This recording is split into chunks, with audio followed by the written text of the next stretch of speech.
All right, so I'm using these AirPods today. Hopefully these AirPods sound good. Testing it out. Been listening back to these videos. Apparently I have a lot to say because I've been coming on here when I have something to say. And I heard if you don't have something nice to say, then don't say anything at all. So I'm just saying, all this nice stuff to anybody that's watching this. So I'm not sure exactly how this all ties together, but I'm just gonna kind of throw it all out there, what I've been thinking about, and I think it'll all come together. If not, you just get some fragments of my thoughts and reflections, and um, I hope, I'm also trying to not say or but on this, or just any, see, I just did it again. Any of these like weird pauses and stuff. I'm genuinely trying to improve my presenting here, and this is a new format for me. I've been in the entertainment business for a long time, but it's normally like I'm like the hype guy, or there's a program that I'm promoting, or it's like at a wedding, it's there's always something else. So it's almost like if Ryan Seacrest, I made a shameless comparison there, myself and Ryan, but it's almost like if Ryan Seacrest started a thing on his laptop. See, there I go again. Was He would probably be similarly. I don't know. Ryan Seacrest is way different league than me. But anyways, this isn't about Ryan or me, even not even about me either. Except one more thing I'll say: I'm turning into middle-aged Costco guy. Um, this shirt is definitely from Costco. I think I paid $12 for it. And I went back and bought the other two in the same family. So yeah, solid on the Costco thing. So I've been reading a lot in Matthew, and this I've been thinking about this idea in Matthew 7, where it talks about building a house on the rock versus the sand. And you've probably seen the big bad wolf blowing down the house, the house made of straw, and I don't even remember that story. That's obviously not the Bible story, but it might be based on it. There's so I'll just read in um, Matthew 7, which is a great chapter, by the way. I mean, if you don't read the Bible that much, like read Matthew 7, like it's chock full of stuff. It starts out, do not judge so that you won't be judged. I mean, that's just like, it's amazing. Has the golden rule is 7:12, and talks about don't give what is holy to dogs, or toss your pearls before pigs. This is like where some of these, like, I want to say, famous passages come from, but one of the famous ones is in chapter 7, about the two foundations is the subheading. There's actually a term for that. I should ask my pastor again, but it says the two foundations. And in 24, therefore everyone who hears these words of mine and acts on them will be like a wise man who built his house on the rock.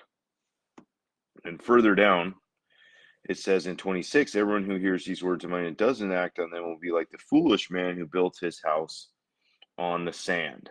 And so thinking about like rock and sand, and you can see it right there, rock and sand. I wrote it's Petros or Petros, Petra. Remember that band Petra? Back in the, when was that, the 80s maybe? Early 90s? Like cheesy Christian rock. No offense to those guys if they ever see this. And although Striper was really cool. You guys remember Striper? To Hell with the Devil. Remember that album? Man, I listened to that album a lot. And I'm not even that old. I was a little kid listening to that. So, anyways, and then sand. which is interesting, is Amos, Ammos, and I think that's where they got ammo from. Because you think about like David and Goliath and how David took down this giant with one stone and a sling, which I want to learn how to use a sling. I'm not gonna lie. I think it seems like a really useful skill. If nothing else, like it would be fun just to learn how to do it. But it's literally just like a rock. And so think of this sand, Amos, it literally is pieces of rocks. Pieces of rocks. That's what sand is. It's essentially rock that's been broken up and ground down by the earth somehow. But if you look at sand under a microscope, it looks just like rocks. And it's tiny rocks. And so in our world, everything is repeating. Like there's patterns with everything. I heard that certain people like Steve Jobs, the reason or what made him so effective at what he did is he was able to recognize patterns and connect things that weren't previously connected. And I heard from Einstein, I think this was an Einstein thing I read that was saying the earmark of intelligence is synthesization. So being able to synthesize thoughts, which synthesis is combining two things into one. And I don't even know where I was going with that. Man, I should probably, I don't know, these late afternoon, it's like 4:42, kind of the end of the day. Um, and, but I'm thinking about this, like, it's pieces of rock. And I remember a few years ago, I did a wedding. I officiate weddings, and or that's one thing I do. And in the ceremony, I wrote. So this was like on the beach. They had a ceremony that involved like they actually did like a what do you call it like a memory box, like a shadow box type of thing that they built during the ceremony that was pieces of the beach, like a shell and piece of wood and some sand and I don't know what else they threw in there, seaweed.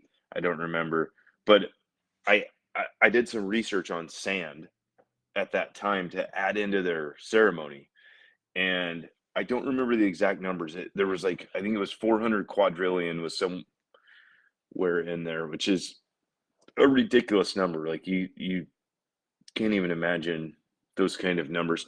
I mean, think about this. Like, so a million is a thousand thousands. Okay, a billion is a thousand millions. So think about like a billionaire, right? Like let's just think in terms of money, just because it's easy to relate to. And then think of Elon Musk. I don't even know what his net worth is, but something ridiculous, like 100 billion or who knows? Who even knows? Like at some point, does it even matter, right? But think of that. 1,000 millions is 1 billion, and a trillion is 1,000 billions. Now hold on, this is getting better. A quadrillion is 1,000 trillions. And I'm kind of like saying this slow for emphasis because so if we can wrap your brain around it, it's impossible. Like there's, it might have been the 400 quadrillion might have been like grains of sand on the earth that they estimated, or it's either that or I think that's what it was. And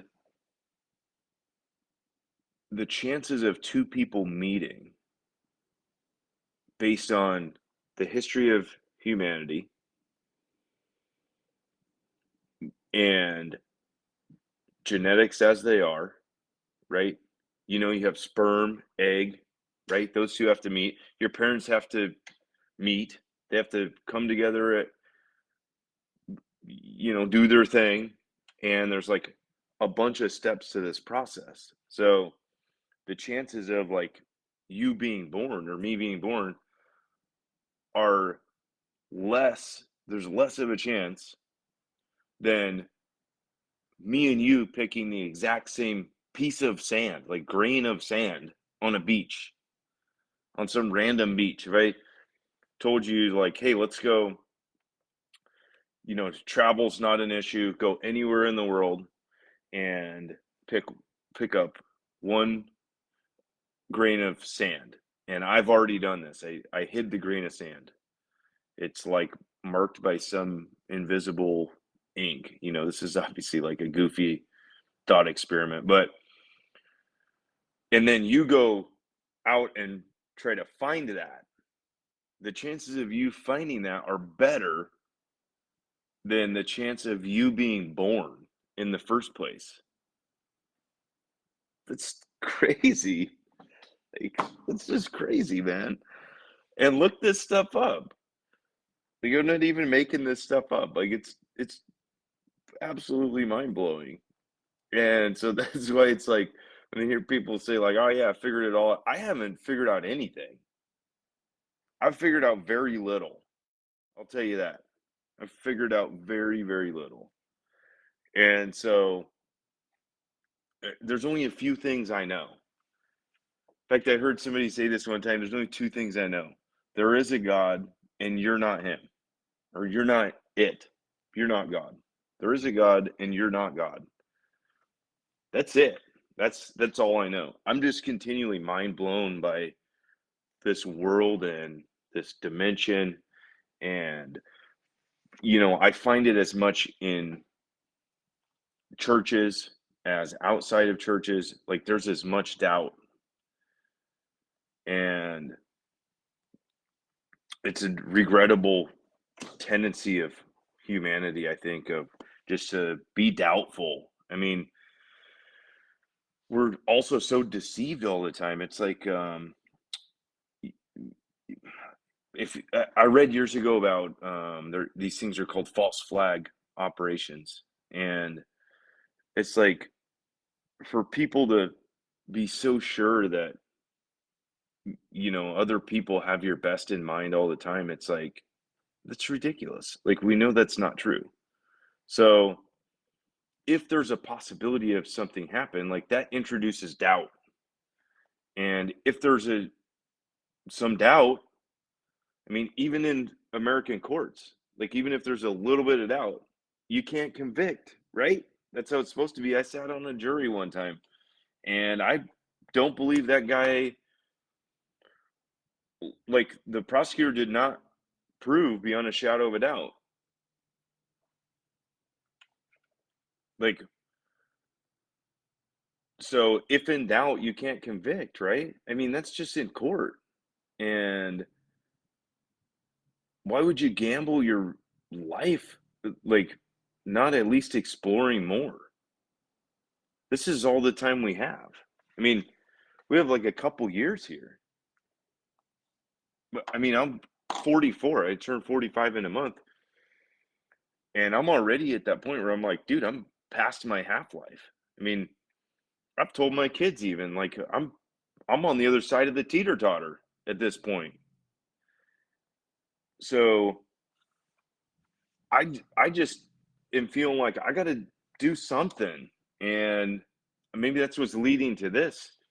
I mean, I've been doing this like running thing and doing these things to like improve my health, and maybe stopping certain behaviors and starting other behaviors. And but it's only because I'm realizing like I'm about to die. And I don't mean that as in like I'm gonna die anytime, well, hopefully not in the next 40 years, but I mean, I told my kids when I turned 42, it's like, this is my half-life. Like, 84 sounds good. Sounds like a great life, 84. But at 44, Now 2 years after that, I got 40 years. Like, I don't know how many years you have. Like, if you think you're gonna live forever, and I mean in this dimension, like on the earth, I don't know if you think you're gonna live forever or not, but I mean, thinking about this sand thing, it's like, so think of like 2,000 years ago. Like if you're building a house, right? You probably dig out like where the foundation is. I'm not a contractor by any means. I've done a little bit of building, but not to that degree. But they weren't pouring concrete back then, not that I know of, right? And so the best you can do, this is where it gets really good. If you stuck with it 15 minutes, this is where you're really gonna grab something. So the sand you can form easier than you can form rocks for a foundation, I would think. And I'm not trying to put my thoughts into the Bible necessarily. I'm just thinking out loud here. So you can form it however you want with sand, and it probably looks good on the outside. Like it probably looks better than having rocks that are kind of uneven and maybe a little wonky. Again, we're talking 2,000 years ago, and it probably looks better with sand. It's going to be much better with rocks because the sand is going to wash away. So, what are we doing in our lives now that compares to that? Like, what's the foundation that we're building? I mean, how much social media are you consuming? Or let's not say you. I don't want to do that. I hate it when that happens. What are you consuming that's sandy? Maybe that's the question. What am I consuming? Gosh, man, I keep doing that. I need to really break out of that. What are we doing that's sandy? Like what looks good on the surface? I have a buddy, he's a bodybuilder. He's big too. And he told me one time I used to go to the gym up until COVID. And I was never like big like this guy, but he's like big into it. And he told me one time, he said, he was talking about eating chicken legs. And he said, yeah, when you eat chicken legs or chicken wings, like eat all the tendons and everything as much as you can. Like maybe not that hard, gristly stuff, but everything else, like make sure you eat all that because what you eat becomes who you are. And this is like a universal principle. And it's not like you eat a chicken muscle, you get like a chicken muscle. Like I'm not saying anything like that. It's stupid. Like this is like a scientific thing, right? At a molecular level. And I thought about that and he said, what good is having big muscle or having a big strong door? So he's talking about like a big bicep and putting it on plastic hinges. And that really stuck with me. That's all the joints. Like if you're not taking care of your joints, what's the point in having big muscles? And I guess I'm in some ways relating that to sand. Like what are we putting into our lives that is this sandy foundation that makes us feel good like right now, that looks good on the outside? You know, look at me, I went to this conference. Look at me, I'm healing from this trauma. You know, whatever that is.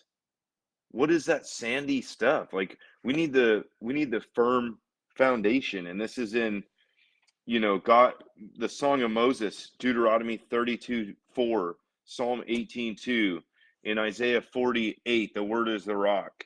And I'm just throwing these things out. I want to leave it with this. I want to leave this thing with this. So at the end, the very last word. So I started this with the first words of Matthew 7, do not judge so you won't be judged. The very last last verse in 29, because he was teaching them like one who had authority, not like their scribes.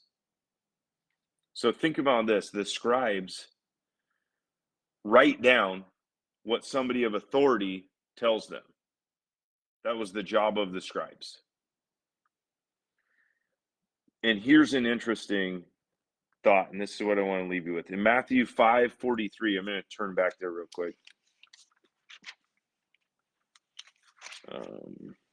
5:43. Jesus said, "You have heard it was said, love your neighbor." That's in Leviticus 19:18, by the way.